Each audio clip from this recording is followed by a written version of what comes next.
I first came to Paris at Christmas vacation 1966-67 when I was studying art history in Florence, and I immediately fell in love with the city. And eventually I ended up coming back here when I was studying in Nice. I came from there to Paris in 1970 on an artist in residence grant.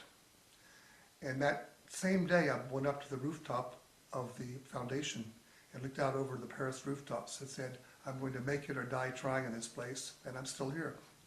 I've known Ron since 1996 when I was working in a gallery on the Quai des Grands Augustins, where I indeed organized his first show. And I've been following his work ever since. What has evolved is the quality of light and the delicacy of surface in his works, which year by year has been getting finer.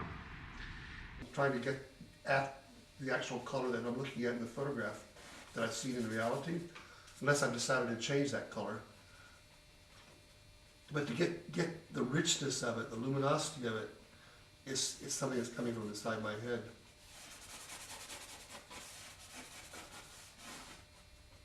Because for me, it's like music. It's got to be beautiful to the ear, and the color has to be music for the eyes.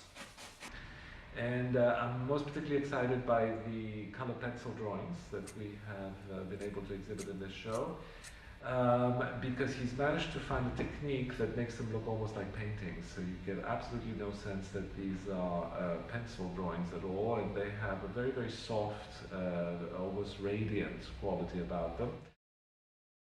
Well, the cabbage piece I did when I was vacationing with my friend Danny in Buenos Aires, and it took me a whole month to do in the winter of, I think it was 2009.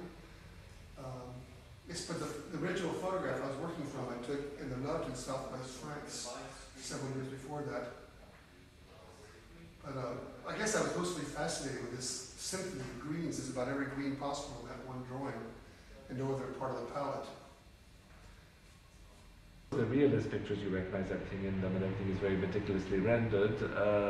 By eliminating detail and by concentrating most particularly on a simple shape, a form, and its light and color, he gives it, quite frankly, the purity of art, so that actually it moves away from the mere or technical depiction of reality.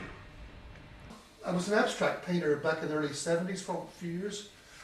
And that taught me a lot about composition, because you're just dealing with pure form and color and texture and surface. And now I'm still working with figurative subject matter, but I really see it as abstract composition. I mean, that's why I see it as an abstract thing before I even take a photograph, and then afterwards I think, oh yeah, it's an interesting subject. In this case, it's the garage door of my brother's lake house in Florida. And I was just fascinated by this flamenco pink color with the bright afternoon sunlight, and then these exotic shadows cast onto the door through a tree that's originally from Hawaii, this type of tree. So it's very exotic. The mix of paintings and drawings in Ron's case works very well, because there's the same concentration essentially on a single or a couple of main subjects in both the drawings and the paintings, so that there's no great discrepancy in subject matter. The smoothness of the textures means that they also have another point that they share. And the major change between the drawing to the painting would be in format. And that, however, I think dynamizes the show, so that you can have, for example, a row of small pictures and suddenly a big one. It's a way of also animating the wall and avoiding the monotony of always showing the same format or the same technique on the wall. I was happy that they wanted to show the paintings with the colored pencils, because the two techniques feed off each other. And certainly it's wonderful to see everything up together. In my studio, I'm used to seeing just a few things at a time, and it really inspires me to see it all up together. And I actually hope that he will continue in the same very concentrated and very methodical way in which he's been painting all of these years. In the beginning, I very often project photograph onto the canvas just to see how it's going to fit the canvas and get a few lines down to indicate where things are, but then I take the projection away and do a lot of drawing by hand and arrange it the way I want, and the rest is all done by eye. I use acrylic to start a canvas because it dries quickly and allows me to get a base down and work faster. But the acrylic stage is kind of rough and matte, and I know that with the oil I can get the color a lot more vibrant and luminous and do the blending carefully.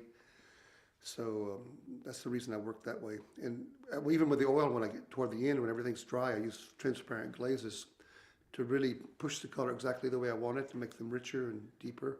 With this intensification of light and vibrancy, I think with time the paintings will gain more, even more in their poetic substance, and also the sense of mystery. And I think what Ron manages to render very beautifully in his painting is a sense of interestingly emptiness or absence that you can feel in the painting, which is often indicated by the presence of shadows. And each painting seems to be questing for something that is not quite there. And this quest, I hope, will continue just as beautifully and mysteriously in the future. Well, the thing is, I have thousands of photographs I've taken in my life of things I want to work from, and they're all filed away in this storage space around me. And every once, and then I have I do have the ones I'm really interested in working on the most. I have in this plastic box here, but even there I must have several dozen. And then as I finish one painting, I think, well, what do I really want to do next?